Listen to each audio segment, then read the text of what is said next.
Quiero empezar con la fila. Con una fila normal de verdad, bajo el sol blanco israelí, en la que estuve parado hace casi medio siglo. En ese entonces todavía olía a yeso fresco de los nuevos barrios, y la mayoría de nosotros podía resumir su biografía en una decena de palabras. Y en el bolsillo tenía un papelito con el número del distrito electoral. Y esto es lo que les voy a decir.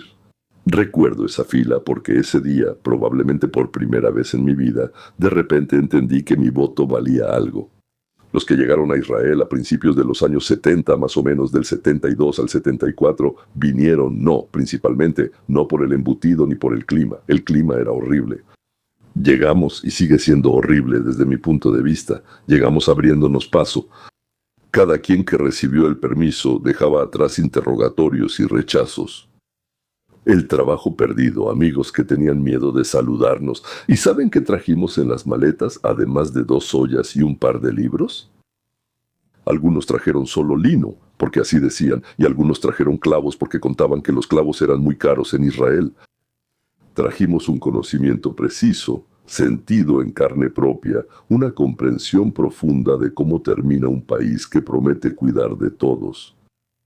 La verdad, conocíamos la palabra gratis y sabíamos lo que realmente valía. Sabíamos quién paga cuando dicen, oh, nadie tiene que pagar nada. Sí, pero al final quien paga es quien manda, ¿verdad? Por eso, cuando en 1977 los de derecha llegaron al poder por primera vez en la historia del país, cuando Menachem Begin hizo lo que en Israel hasta ahora llaman con una sola palabra, un golpe. Entre ellos estaban también nuestros votos. Si no me falla la memoria, la diferencia fue de alrededor de 100,000 personas. Ayer mismo hablaban ruso en las filas de la Bier y hoy están en la fila del centro de votación, en ese mismo ruso. Y casi todos ellos votaron por el mismo lado. No porque entendieran la cocina política israelí, no, en absoluto, para nada, sino porque teníamos una vacuna nosotros. Podíamos oler a kilómetros de distancia aquello de lo que huíamos. No odiábamos el socialismo por lo que decía un libro de texto. Lo odiábamos como lo odia alguien que ya estuvo enfermo, que la pasó muy mal, que casi se muere. Yo fui parte de esa ola, no un simple espectador, damas y caballeros, estaba en la lista de los que querían mudarse a Ariel. Es el primer asentamiento más allá de la línea verde, en una tierra que tanto la Liga de las Naciones como, perdón por ser directo, una orden de allá arriba, le dieron al pueblo judío. Esta es su tierra, nadie ha revocado esa orden. Aquí estaba mi firma en la lista para mudarme, sexto. Y sinceramente no había nada heroico en esto. Poblar colinas vacías, sobre las que tienes derecho, no es una hazaña, es sentido común. Y viajar allá para los ensayos y las funciones era cuestión de, 40 minutos sí. Y hoy en día, cualquiera de ustedes en América gasta, exactamente lo mismo para llegar a la oficina y luego regresar, sin considerarse un héroe por eso. Pues yo tampoco lo consideraba así. Simplemente había un lugar donde podíamos poner manos a la obra, y lo hacíamos. Después vino una caída. Esa es una parte importante de la historia. Sin ella, pues como que no se puede entender nada más. Después de esa explosión en los años 70, el sector ruso parlante en la política israelí se calmó. No desapareció, pero se calmó. La gran ola de los años 90, 1 millón de personas de la ya disuelta Unión Soviética, fue diferente. Le dio al país ingenieros, médicos, músicos, dio a algunos políticos realmente serios, y casi todos ellos también se pusieron de pie. Se pusieron de pie por la derecha, pero sí, por un ejército fuerte, claro, por la iniciativa privada, sí, porque el gobierno mantuviera las manos lejos de nuestro bolsillo, pero esa antigua actividad ideológica, ardiente y masiva, la que en una noche podía cambiar el resultado, ya no existía. La gente se dedicó a vivir, construía sus carreras, criaba a sus hijos, pagaba la hipoteca. La política se volvió un fondo, no el aire que se respira, y siendo sinceros, no hay nada malo en eso. Una sociedad en la que cada quien está ocupado en lo suyo es precisamente una sociedad sana. Y ahora, atención, porque justamente por esto inicié toda esta conversación. Por primera vez desde los años 70 se da una situación en la que los exsoviéticos, los exrusos, los rusoparlantes, sí pueden volver a decidir el resultado de las elecciones. Bueno, otra vez hay entre 100 y 200.000 personas, no sé exactamente cuántas, capaces de inclinar la balanza. De nuevo, una masa crítica de personas, con un pasado común, un idioma común, una experiencia común. Parecería que la historia se repite, el corazón debería latir de alegría. Bueno, esperen, no se apresuren a emocionarse, porque esta moneda resultó tener otra cara. Es sorprendente, ¿verdad? Resulta que la moneda tiene dos caras. Esta cara es fría, yo diría sí. Esos cientos de miles que llegaron a Israel en los últimos años ya no huían de Brezhnev, sino de Putin. Esos no somos nosotros. No necesariamente son herederos de esa misma vacuna. Muchos de ellos huían de una persona específica, de un estado específico, de una guerra concreta, de algo muy concreto. Sí, empezaron a quitarles negocios, empresas o algo por el estilo. Y ellos huían de la idea de un gran estado paternalista como tal. Muchos de ellos absorbieron esa idea desde pequeños, solo que se la modificaron, le dieron nuevos colores modernos y progresistas. Y aquí está la paradoja de la cual, como dicen a mí, un viejo de derecha, bueno, no tan viejo, pero de derecha, me incomoda. La nueva ola rusa en las elecciones israelíes puede tener exactamente el efecto contrario. No por la libertad de expresión por la que siempre luchamos, sino por su cuidadosa supresión en nombre del bien. En nombre del bien la asfixia. No para que el gobierno se hiciera a un lado, sino para que fuera aún más protector. Pues más grande, más fuerte, más entrometido. El mismo peso, pero aplicado al otro extremo de la palanca, y la palanca se moverá en la dirección opuesta. Por cierto, hace poco un periódico israelí muy de izquierda escribió sobre esto con evidente placer. No le voy a hacer publicidad mencionando su nombre, ya la conocen. Garetz. Es más o menos su equivalente local de CNN, y hay que confiar en ella con la misma cautela, es decir, leerla, tomar nota y luego verificar todo de nuevo, y dividir lo que está escrito entre 27,4. O incluso más, la prensa de izquierda no solo informa la noticia, la moldea. Le da la forma que necesita. Y cuando un periódico así de repente descubre con entusiasmo que los refugiados de Putin tienden hacia la izquierda y pueden cambiar el resultado de las elecciones, yo no escucho un hecho neutral. Yo escucho que es algo dirigido. Escucho que realmente quieren, saben que eso resulte ser verdad. Y cómo hacen todo lo posible para que se vuelva verdad. Y les dicen, bueno, todos los suyos también ya están votando ahí. ¿Por qué van en contra? Sí, también están votando ahí mismo, pero mientras tanto, ellos piensan así. Y necesitamos mucho un abismo en el que caen países enteros. Ya se han caído muchas veces. Entonces, ¿a dónde se puede girar? Vamos a calcular las consecuencias tranquilamente como estamos acostumbrados a contar. Bueno, tú y yo, no con emociones, sino pensando en el siguiente paso. Israel ahora se dirige hacia elecciones anticipadas. La Knesset ya votó en primera lectura por su autodisolución. Esto no es una maniobra técnica, es una señal. Alguien tiene mucha prisa. La pregunta es, ¿por qué tiene tanta prisa? ¿Por qué precisamente ahora, cuando el ejército no está retrocediendo, sino avanzando? Y aquí es donde empieza lo más interesante. No es lo más agradable, pero sí lo más interesante, porque las elecciones, como resulta, no son solo un asunto interno de Israel, las elecciones son una palanca. Y la mano que se acerca a ella no siempre es israelí. Miren el mapa. Literalmente hace unos días, las fuerzas de defensa de Israel tomó Bafor, una antigua fortaleza de los cruzados en el sur del Líbano. Sí, esa misma que está en la roca y vigila todo el semicírculo. Esto no es un enfrentamiento fronterizo, es la incursión más profunda en territorio libanés en un cuarto de siglo. Es una posición desde la que se puede ver muy lejos, y claro, te dan muchas ganas de disparar. Cemento, cementera. Cualquiera que haya tenido un mapa en las manos entiende que quien controla Bafore impone las condiciones, no las escucha. Hezbollah lo entiende perfectamente. Por eso no quiere desarmarse, ni siquiera cuando se habla de un alto al fuego. Bueno, o sea, no quiere desarmarse por varias otras razones también. Eso es. Entonces ahora imaginen que las elecciones llevan al poder a quienes están dispuestos a arruinar todo esto. Con una sola firma, bajo los aplausos de la comunidad internacional, solo por una bonita foto de un apretón de manos. Ceder la altura, retirar las tropas, llamar compromiso a la rendición y sabiduría a la retirada. Y aquí es donde haré mi pregunta, a la que probablemente cada quien tendrá su propia respuesta. ¿Para qué necesita un país cuyo ejército por primera vez en 25 años ha alcanzado una posición estratégica cambiar urgentemente de gobierno? ¿A quién le conviene cambiar de caballo? Ni siquiera en medio del cruce, sino justo en medio del avance.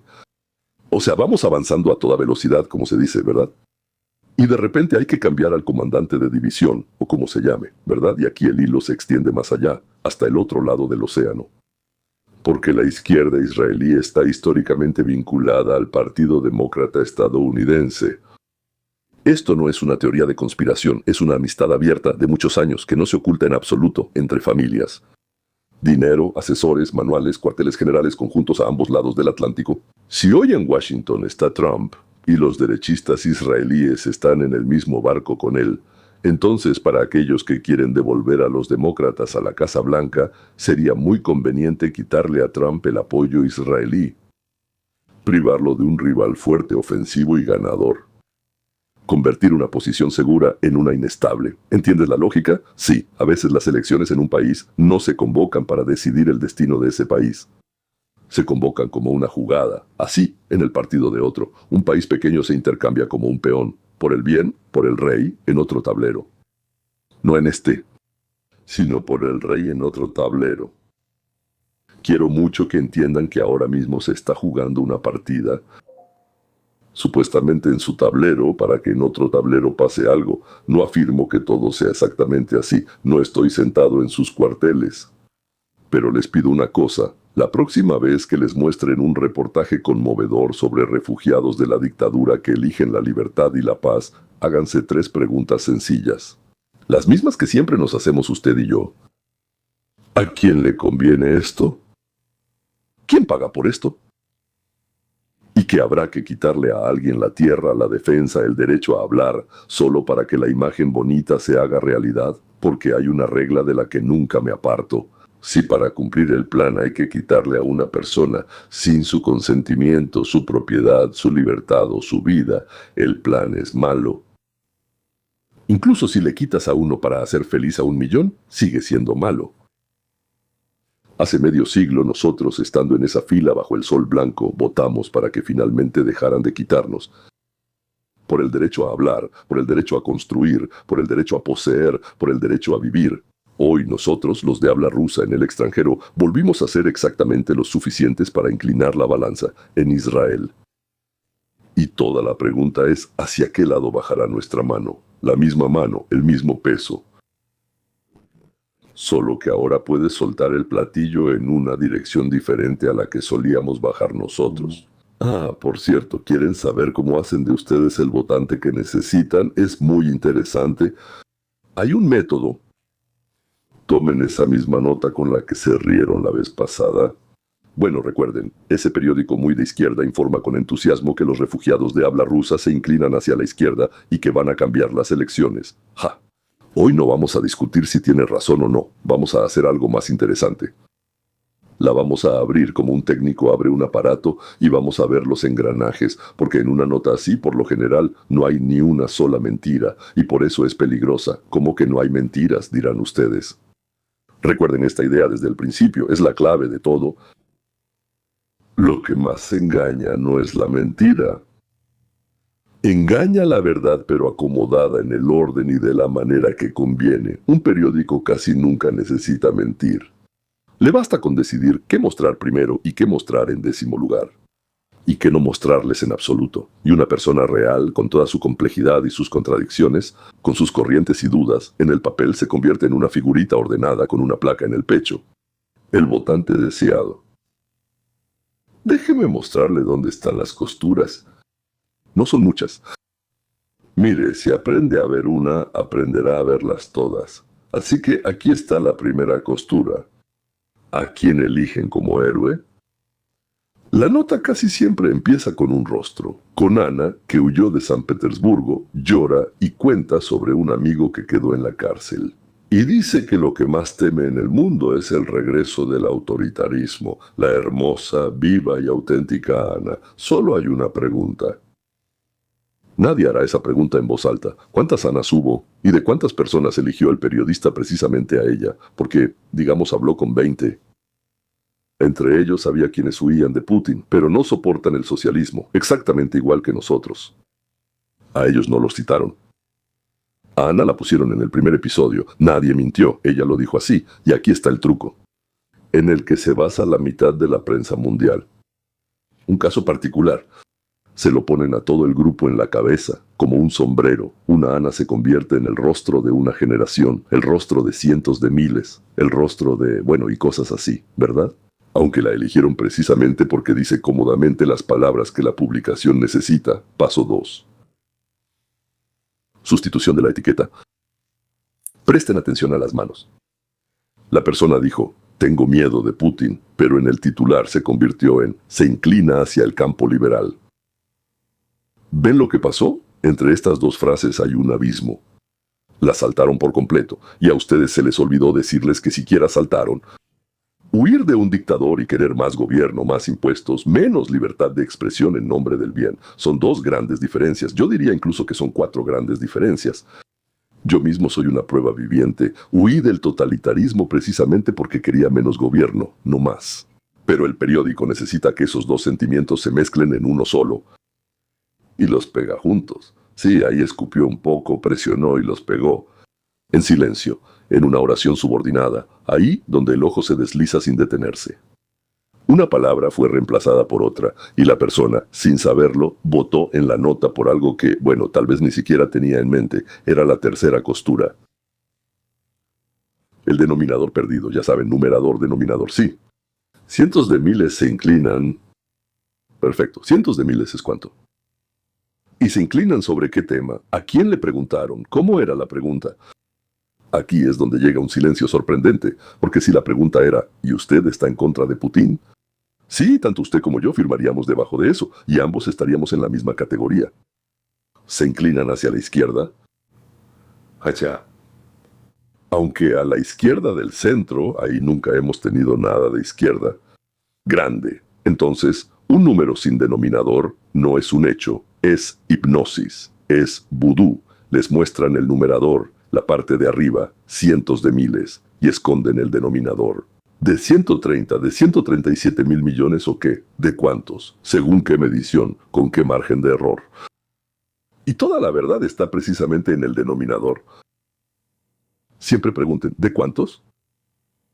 Esa es una pregunta que desmonta 9 de cada 10 notas, 10. La costura número 4. Adjetivo, en lugar de hechos. Ese es mi favorito, personalmente, mi favorito.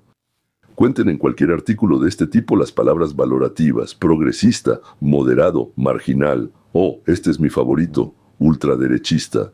Por otro lado, estimado experto. Por otro, político, polémico. ¡Wow!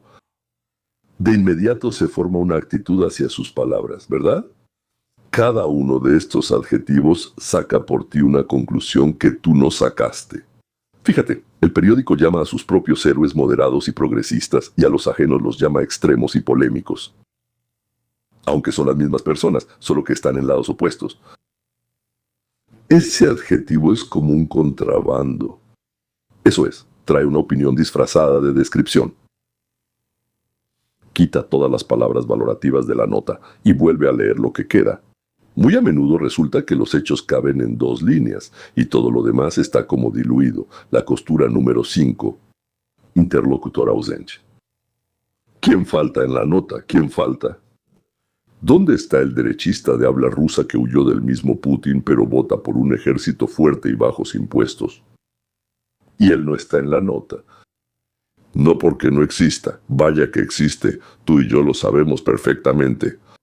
Lo vemos en el espejo pero no está porque estorba, arruina la imagen. Lo más fuerte en el texto es la voz que no está ahí. La que prohibieron ahí, la censuraron, la callaron, ¿verdad? Aprendan a escuchar el silencio en el lugar del interlocutor eliminado. El interlocutor en realidad es un oponente. Pregúntense, ¿Quién aquí debería haber objetado? ¿Y por qué se les olvidó invitarlo? La costura número 6, probablemente la más importante.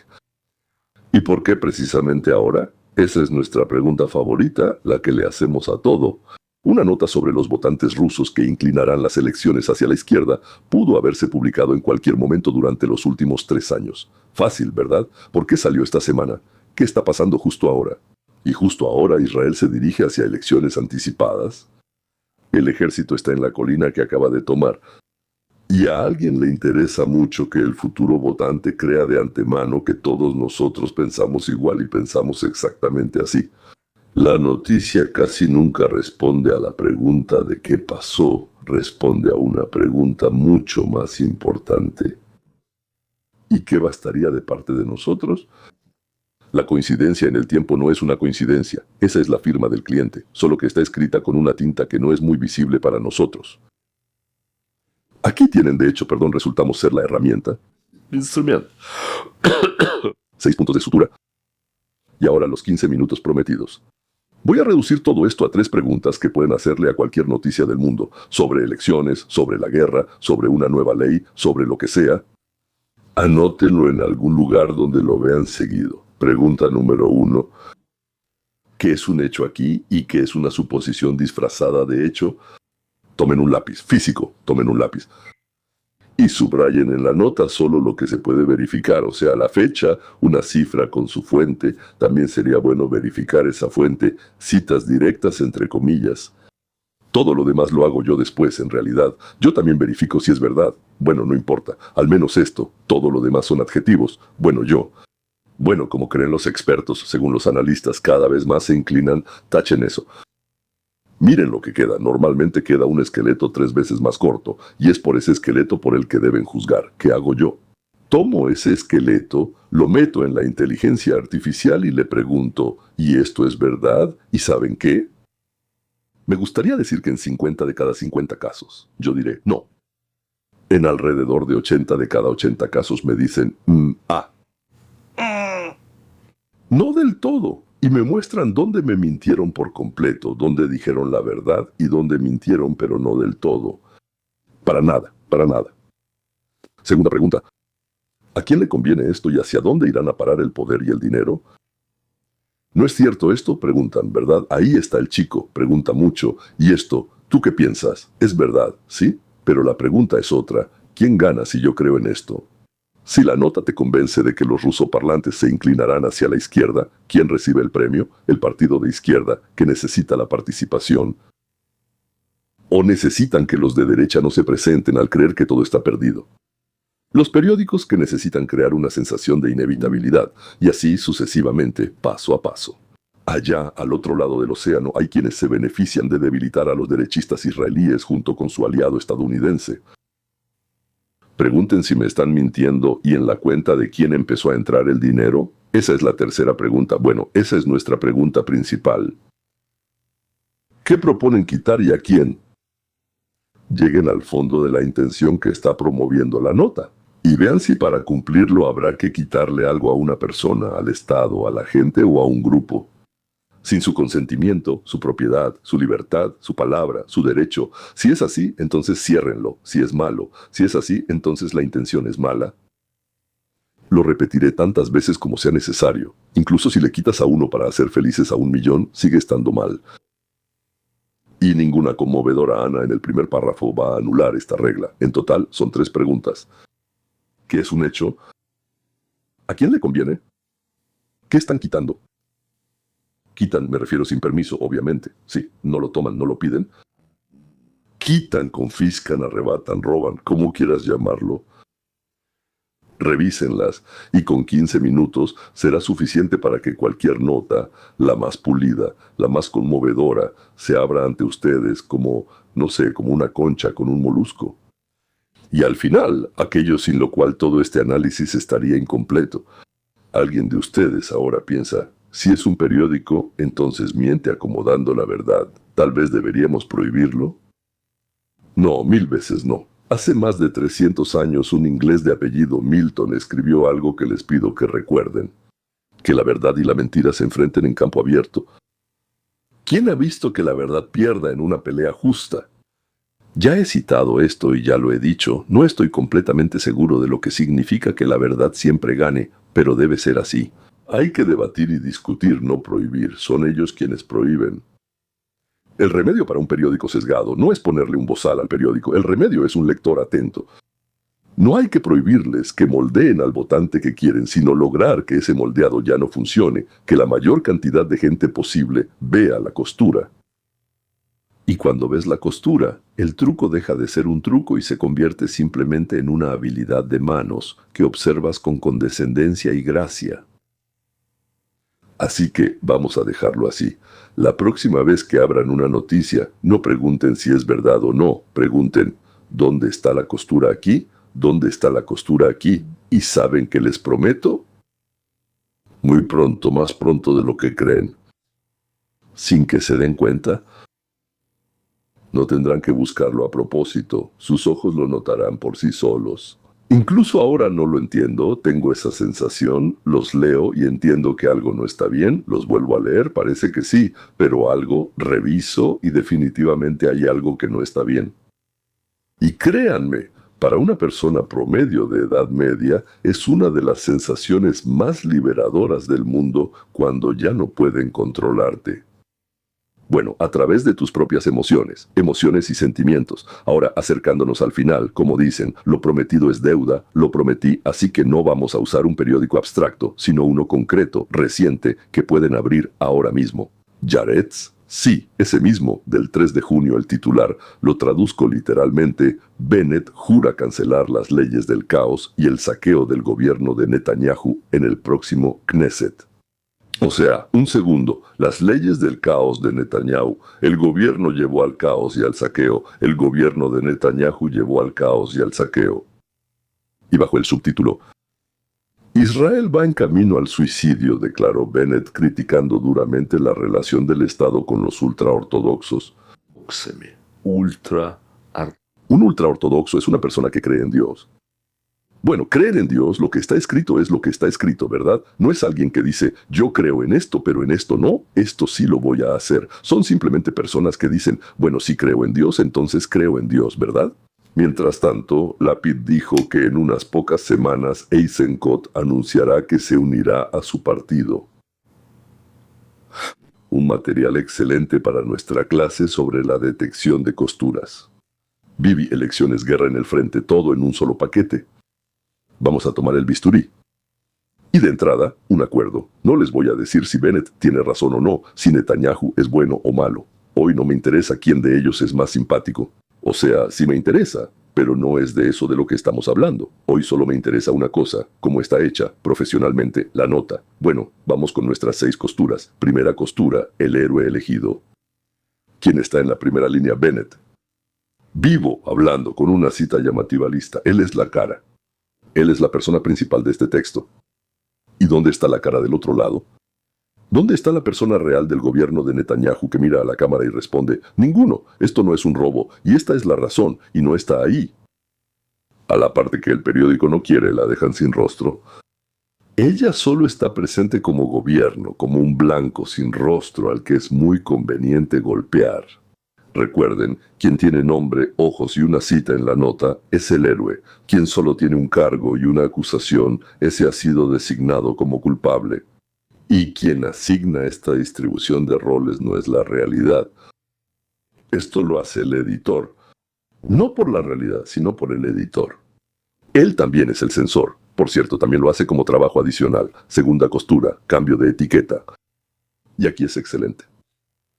Miren el título otra vez. Las leyes del caos y el saqueo. ¿De quién son esas palabras? Son palabras de Bennett.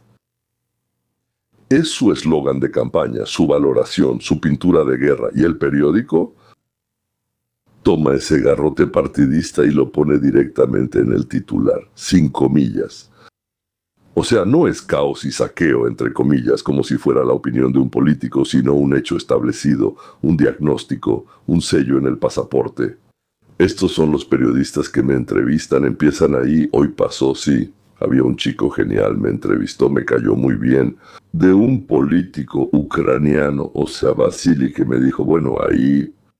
¿Y cómo se siente usted? ¿Cómo reaccionaría ante el hecho de que Rubio hizo una declaración pomposa allá en el Senado, o no recuerdo, en el Congreso, ahora no me acuerdo, ¿sí? Hizo una declaración pomposa. O sea, él preparó a la audiencia para que pensaran que algo se hizo mal, o sea que todas las administraciones, incluyendo a Rubio, hicieron algo mal. Él habló de manera pomposa, en vez de decir que él lo dijo de manera absolutamente clara y firme, algo así, pomposamente.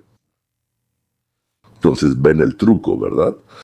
La opinión de un jugador se les presentó como una descripción de la realidad, y la segunda palabra, silencio, en el subtítulo, el gobierno saliente. Saliente. Y las elecciones aún no han sido convocadas, no se han realizado y los votos aún no se han contado, pero el periódico ya enterró al gobierno. Con un solo adjetivo selló el resultado, lo dio por decidido. Eso no es un reportaje. Es un pequeño empujón en la espalda para que vayan en la dirección correcta pensando que van por su propia cuenta.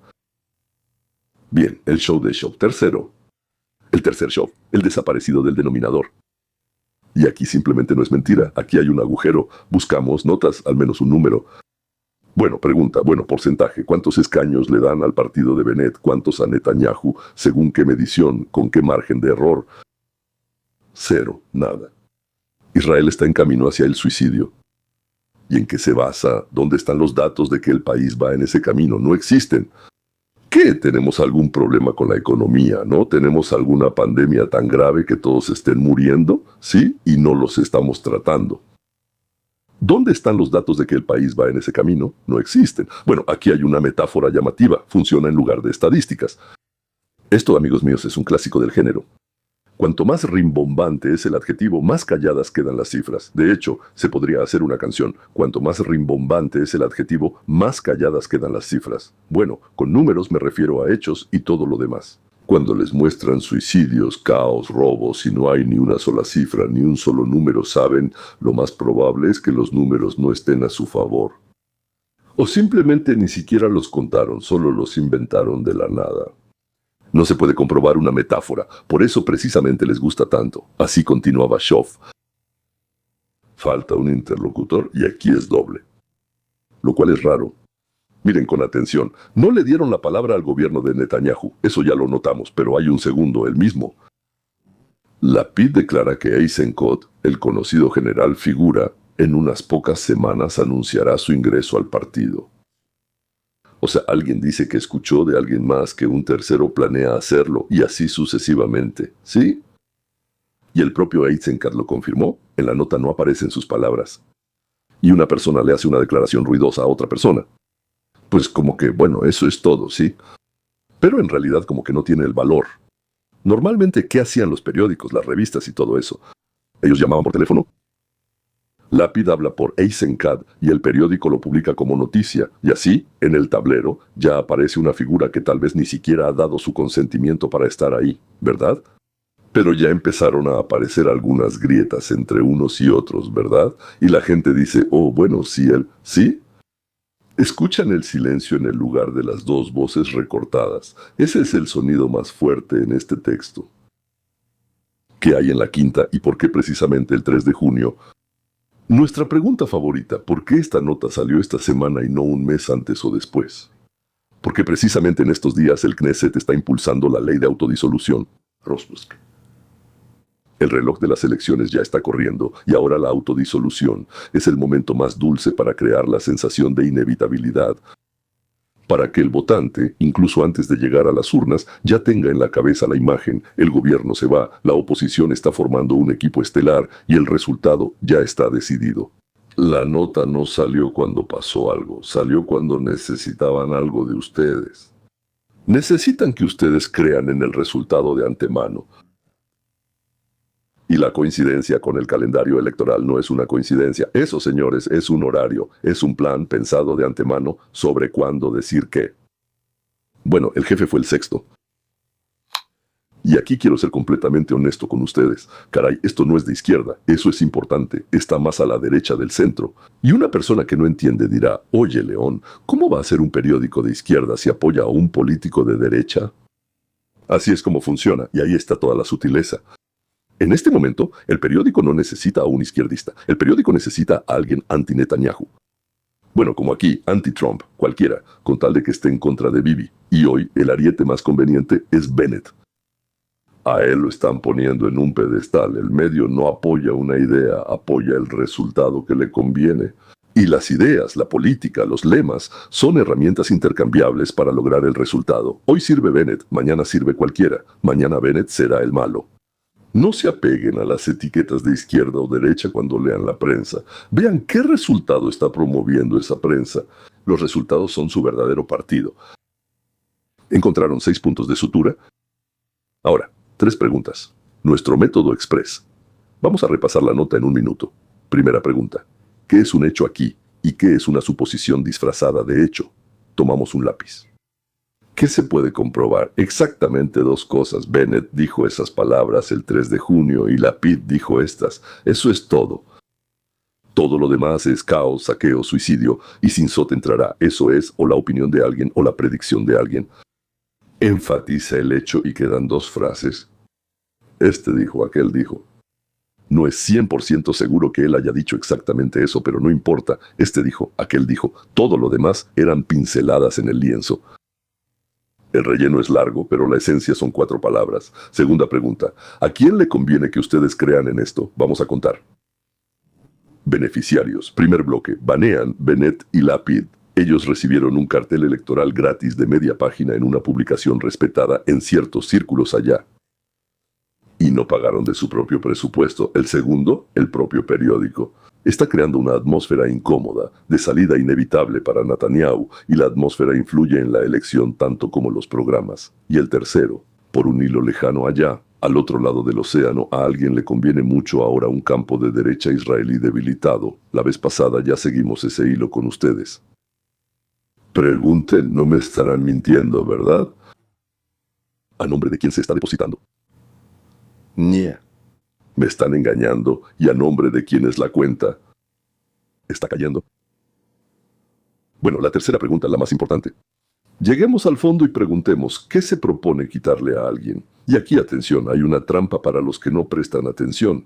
La misma palabra robo en el título suena como si no fuera Netanyahu quien le quita algo a alguien. O tal vez sí, no estoy defendiendo sus leyes. Para ser honesto, ni siquiera las he visto. Pero una persona honesta hace la pregunta de manera simétrica. Bennett promete derogar las leyes. ¿Qué leyes? Y su propio programa. Ese programa le quita algo a alguien. Lo quita sin preguntar. Más impuestos, más coerción en nombre del bien común. Ni una palabra sobre esto en la nota. Ella te dio un pase. No permitió revisar el robo de un lado. No permitió revisar el otro. Y nuestra regla no tiene favoritos. Aunque sí tenemos favoritos. Desde lejos es cierto, pero queremos a Taniaka. Quizás de cerca sea menos, pero me parece que es más. Así es, para cumplir cualquier propósito, lo que sea, ya sea Ben, Bennett o Taniaka, hay que quitarle algo a una persona. Sin su consentimiento, su propiedad, su libertad, su voz, el propósito es malo. Y un buen político que roba de manera elegante, según esta regla, no es mejor que uno malo. ¿Prefieres que te robe un buen ladrón o un mal ladrón? ¿Quieres que sea un buen hombre de familia o un mal hombre de familia? A mí me da absolutamente igual. Honestamente, yo solo quiero que no me robe. Eso es todo lo que tengo que decir. Una nota, 6 puntos, 3 preguntas, unos 15 minutos sin prisa, lectura con bisturí. Y fíjese en lo que hicimos y lo que no hicimos. No dijimos Aretz miente, no lean Aretz. Al contrario, lean, lean. Hace más de 300 años, Milton ya explicó la verdad. No hay que proteger ocultando la mentira de ella. Que se enfrente en campo abierto. No le tapamos la boca al periódico, simplemente dejamos de ser ese material blando con el que moldea al votante que necesita. El periódico tiene todo el derecho de intentarlo. Y ahora ustedes tienen algo mejor que ese derecho, tienen el ojo. Y cuando el lector tiene ojo, el editor más hábil del mundo trabaja en vano. Eso es todo. Deseémosle suerte a los israelíes y también a nosotros. En la nuestra. Por nuestra victoria, ¿sí? Vamos a brindar por nuestra victoria. Gracias.